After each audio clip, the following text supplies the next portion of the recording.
그걸 또 보완해 준답시고 일자리 안정자금이네 라고 하니까 이제는 세금으로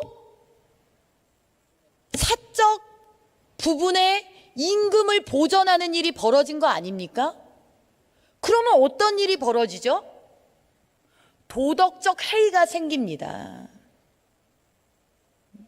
도덕적 해이가 생기는 거예요. 그게 국민들께서 나빠서 그런 일이 벌어지는 게 아닙니다. 그게 바로 정부 정책이 사람들의 행태를 변화시키고 행동을 유인하는 겁니다. 가장 합리적인 결정의 산물이 나오는 겁니다. 그렇기 때문에 절대 경제정책 함부로 써서는 안 되는 겁니다. 없는 수요를 불러일으키고 그 정책에 따른 가장 개개인이 합리적인 선택을 내리는 겁니다. 그래서 대한민국은 지금 경제가 아비규환이 되었습니다. 어려운 분들은 그나마 최저임금이라도 받고 일하던 일터를 잃었습니다. 자영업자들은 가족과 같이 일하던 분들을 내보내야 했습니다. 아침에 집채만한 가방 메고서 공무원 시험 준비하러 가는 자녀들이 부모를 보며 얘기합니다. 제발 문 열러 나가지 마세요. 가슴이 찢어집니다. 손님 오지 않는 가게를 하염없이 그 문을 이제나 저제나 바라보고 있는 부모를 생각하면 가슴이 찢어진다는 겁니다.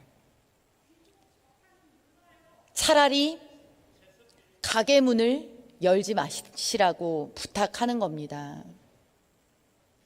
어떻게 선거운동 하려고들 이러십니까? 선거법 통과만 시키면 그뿐일 것 같습니까? 어떻게 시장을 다니면서 상인들을 만날 겁니까? 어떻게 감히 상점의 문을 열고 들어가서 안녕하십니까? 라는 인사를 할 것입니까? 네? 어떻게 할 겁니까?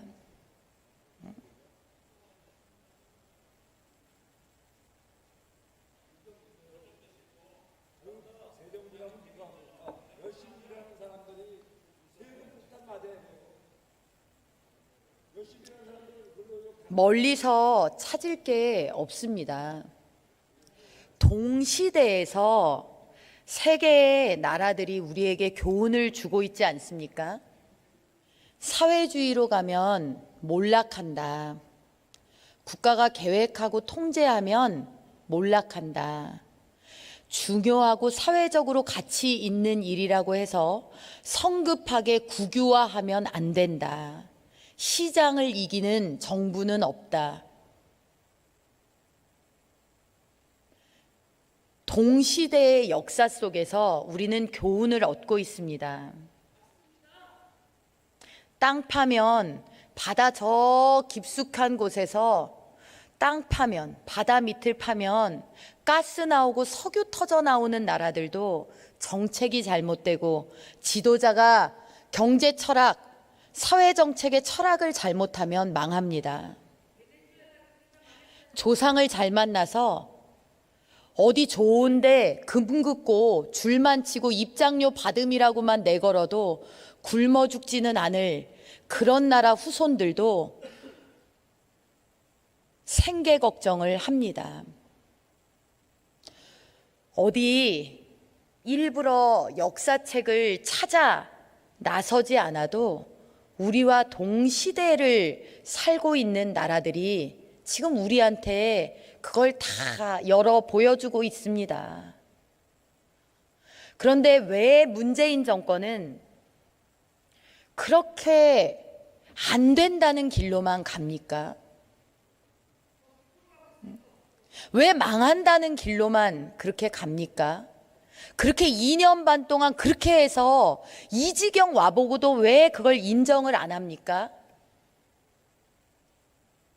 왜 교정을 못 합니까? 경제에 오기가 어디 있습니까? 오기 부릴 일이 따로 있지요. 경제에 오기가 어디 있습니까? 잘 되는 길은 정해져 있는데요. 도대체 무엇 때문에 이러십니까? 최저임금처럼 52시간도 마찬가지입니다.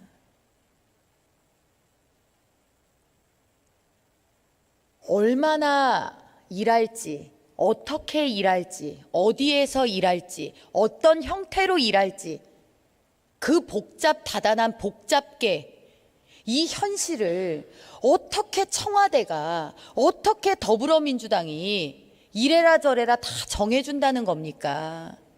어떻게 52시간만 일해라 아니면 불법이다라고 한다는 것입니까? 누가 정부를 향해 나를 책임져라라고 하는 국민이 있습니까? 나는 내 삶은 나는 모르겠고 국가가 다 나를 책임져라 라는 국민이 있습니까? 대한민국에? 국민들이 그 어려운 불모지에서도 아무것도 없는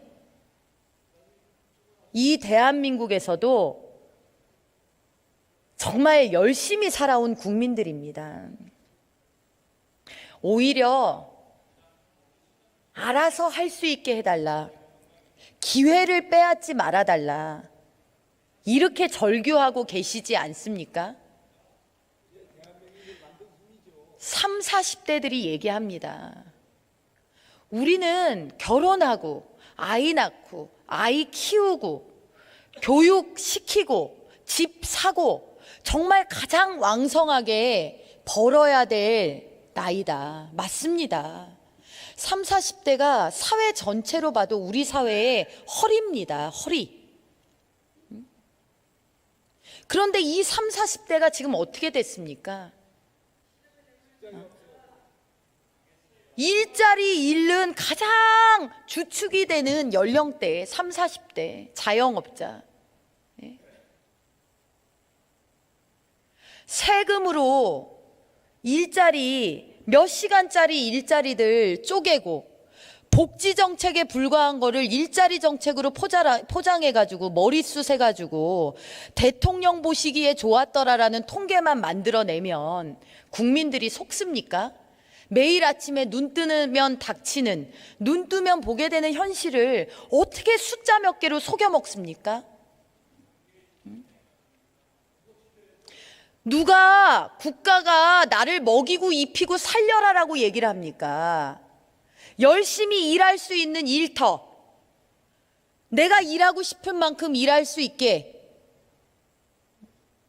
내가 어떤 형태로든 일할 수 있게, 이게 왜 그렇게 문재인 정권에서는 어렵습니까?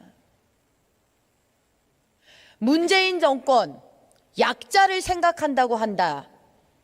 이거 맞습니까? 어려운 사람들의 이웃 맞습니까? 내 삶을 책임지는 국가라는 슬로건처럼 국민의 삶을 책임지고 있습니까? 그런데 왜 하위 20%의 소득과 상위 20% 소득의 격차는 통계 작성 이래 가장 큰 폭으로 벌어집니까?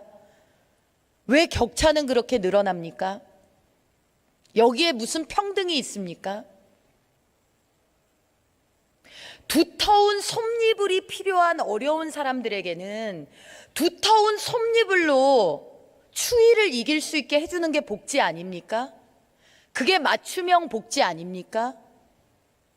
왜 원치도 않는 사람들한테까지 그저 표 때문에 왜 혼입을 다 쫙 뿌리고서 따뜻한 집 있어서 난방기 잘 돌아가서 혼이불 필요 없는 사람들한테는 방구석에 처박히는 이불이요. 그런 여건이 허락이 안 돼서 그야말로 국가가 주는 솜이불을 기다리는 사람들한테는 똑같은 혼이불 줘가지고 그렇게 추위에 벌벌 떨게 만듭니까? 이게 보편적 복지입니까? 이게 문재인 정권 복지 정책의 실체 아닙니까? 여기에 무슨 약자를 보듬는 눈물이 있고 약자에 대한 배려가 있고 그네들 삶에 대한 이해가 있습니까?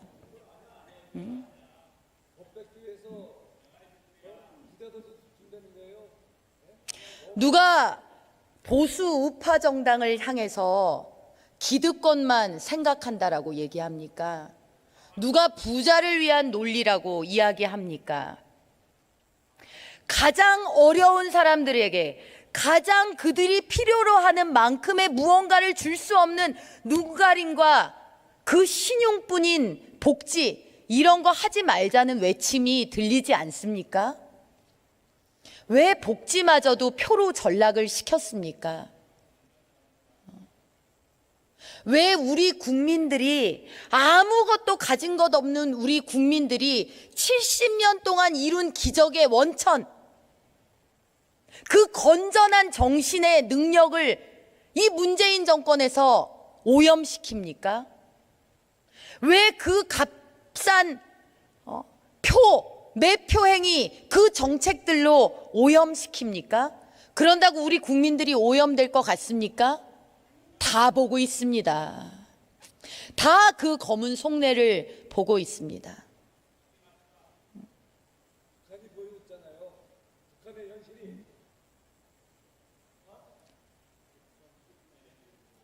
문재인 정권 정말 내로남불, 이제는 이 말도 아주 너무나 많은 경우가 드러나서 식상합니다. 이제 내로남불이란 말도 식상해서 하기가 싫어요. 그 엄청난 본질이 내로남불이라는 그 우스꽝스러운 조어 때문에 오히려 희석되는 것 같아요. 왜 자기들 자식은 전부 자사고 외고 특목고 반미주의자도 미국 유학만 따박따박 보내면서 다른 사람들의 선택권은 그토록 맹렬하게 침해합니까? 왜 자사고 특목고 외고 그렇게 시행령으로 강행하면서 없애려고 합니까? 왜 공교육 황폐화의 주범을 그 소수의 학교한테 가져다가 붙이면서 공교육의 경쟁력 높여가지고 학원 안 보내고 학교만 보내도 부모들이 웃을 수 있는 교육 여건 만드는 거 안 하고 있습니까?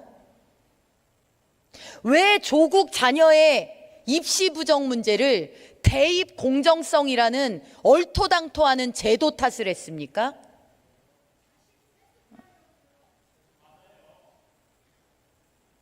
이 정권이 교육이라는 걸 하고는 싶어 합니까? 선동에 쉽고 세뇌에 쉽고 호도에 쉬운 국민들로 만들고 싶습니까? 설마 그래서 그렇습니까? 교육밖에는 믿을 게 없던 우리나라 아닙니까? 그래서 지문이 닳도록 일해서 자식은 공부 가르친 거 아닙니까? 그 인적 자원들이 산업을 일으킨 거 아닙니까? 그 인적 자원들이 대한민국의 민주화도 이룩한 거 아닙니까? 그런데 그 교육을 왜 송두리째 망치려고 합니까? 말은 늘 그럴싸합니다. 공정이다. 형평이다. 경쟁으로부터 탈피해야 된다. 아이들이 스트레스를 받는다.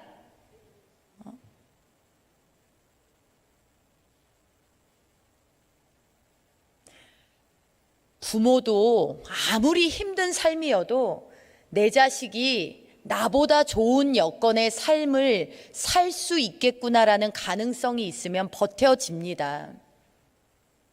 자식들이 부모가 딱해도 내가 공부하고 잘 배우고 잘 자라서 내가 내 몫의 사람, 내 한 몫을 해내면 부모 저 고통에서 놓여나겠지 합니다. 그게 가족의 희망이 됩니다. 그런 가족들이 모이면 그게 바로 사회, 국가의 희망이 되는 겁니다. 그런데 문재인 정권에 무슨 가족의 희망이 있습니까? 무슨 국가의 희망이 있습니까? 문재인 정권 들어서 부모 세대보다 못한 대한민국을 살아가야 되는 자식 세대들이 출현하지 않았습니까? 앞으로만 가던 대한민국이 거꾸로 뒤로 가고 있지 않습니까?